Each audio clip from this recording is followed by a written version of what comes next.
मददगार भूत। एक बार एक गांव में 16 साल की एक सुंदर लड़की रहती थी। उसका नाम था विमला। विमला की माँ की मृत्यु जब विमला मात्र 8 साल की थी तभी हो गई थी। उसके पिता ने दूसरी औरत से शादी कर ली थी। उसकी सौतेली माँ उस पर अत्याचार करती। विमला सिर्फ घर के सारे काम ही नहीं बल्कि जंगल से लकड़ियाँ भी इकट्ठा करके लाती थी। जंगल के रास्ते में एक बड़ा सा चींटी का पहाड़ था।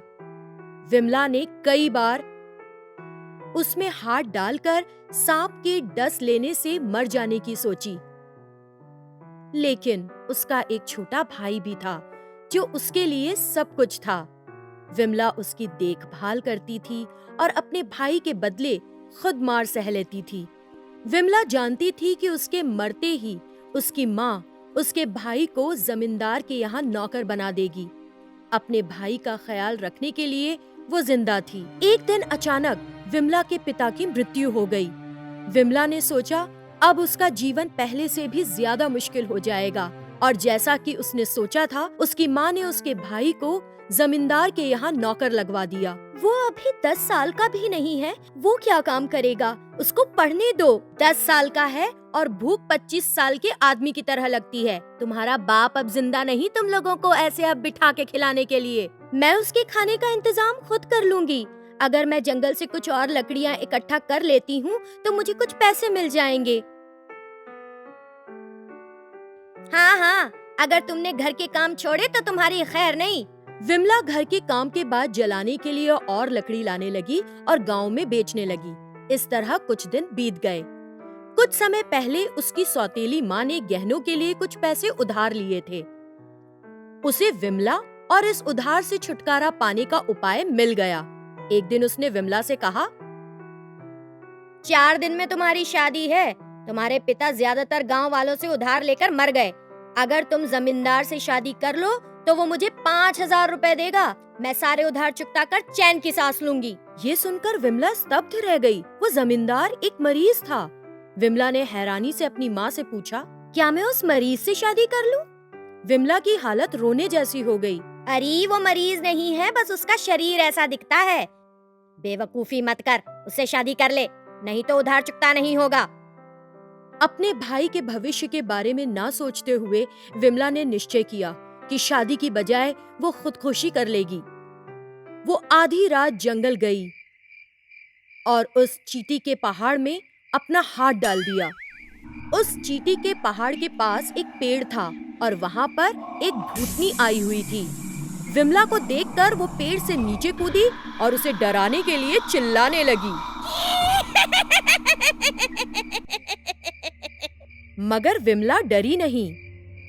क्या तुम मुझसे डरी नहीं? तुम्हें पता है मैं कौन हूँ? मैं एक भूतनी हूँ। मैं तुमको मारकर खा जाऊंगी। मेरी माँ तुमसे भी ज्यादा भयानक है। भूतनी को विश्वास नहीं हुआ। मेरी सौतेली माँ तुम जैसी कुरूप नहीं, लेकिन तुमसे ज्यादा कठोर है। तुम मुझे बस एक बार खाओगी, लेकिन मेरी सौतेली माँ जब तक मैं जीवित हूँ मुझ पर अत्याचार करती रहेगी। तुम नहीं समझोगी। मुझसे भी ज्यादा भयानक? तब तो मुझे देखना होगा। उसे देखकर तुम क्या कर लोगी? अगर तुम उसके साथ बस एक दिन भी रहो और जो वो कहे वो करो, तब तुम समझोगी। अगर तुम उसे पैसा दोगी तो तुम्हारी शादी भी कराने को तैयार हो जाएगी। एक काम करते हैं, मैं अपना रूप तुम्हारे जैसा कर लेती हूँ।